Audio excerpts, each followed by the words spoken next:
This is your WW3 news of a Sunday afternoon.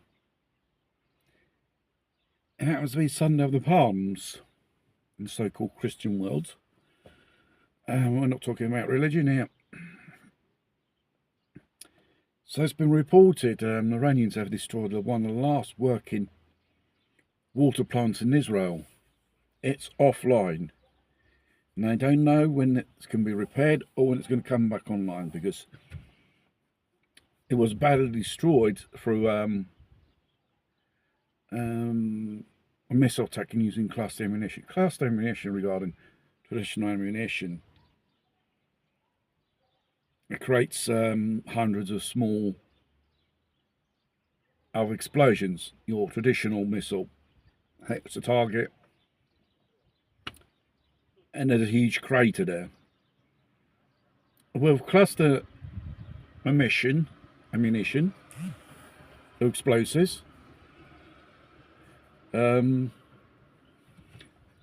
its radius of disaster is more wider, like I explained before, because there's 100 of these things and they create a more extended radius of explosion, concentrating where it hits. Anything it hits, it will just put it out of order forever. It will be literally destroyed. These obviously the civilian infrastructure, water, communications, electricity and gas, and even water. In wartime, it is a target of the enemy. And the fact is, this war's demonstrating to us how some type of war scenario will be. It can even be an EMP attack or SME attack, which will just literally knock out anything which has an electronic circuit or works on an electricity. And it goes to show how vulnerable infrastructure for the civilian population is. Despite the last month of bombing from each side, ever seen this conflict, and also this cluster bombs does a lot more damage, and it puts beyond repair those components which makes the infrastructure. It could even be a small component, and even pieces of hardware which are not so easy to find and not so easy to be obtainable in a brief period of time.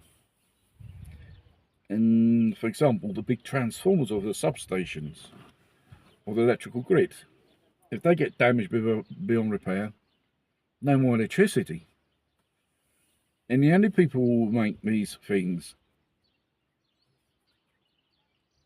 are in China.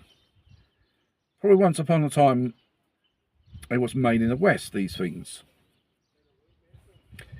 Essential components to function are civilian infrastructure, water, electricity or telecommunications. It's not just vulnerable due to missiles or whatever attacks from the sky. It could be more vulnerable sleeping cells, which is easy to take out, and they're pretty fragile as infrastructures, especially regarding electricity grid.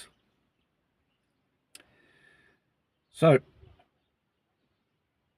it will create immense problems, especially water, because water is essential for everyday life, civilian, even industrial use. The primary use is in hospitals for patients who are in hospital with various things.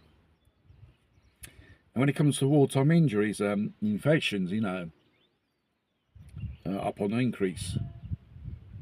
Cholera, dysentery, due to untreated water, which in certain cases be a killer as a virus.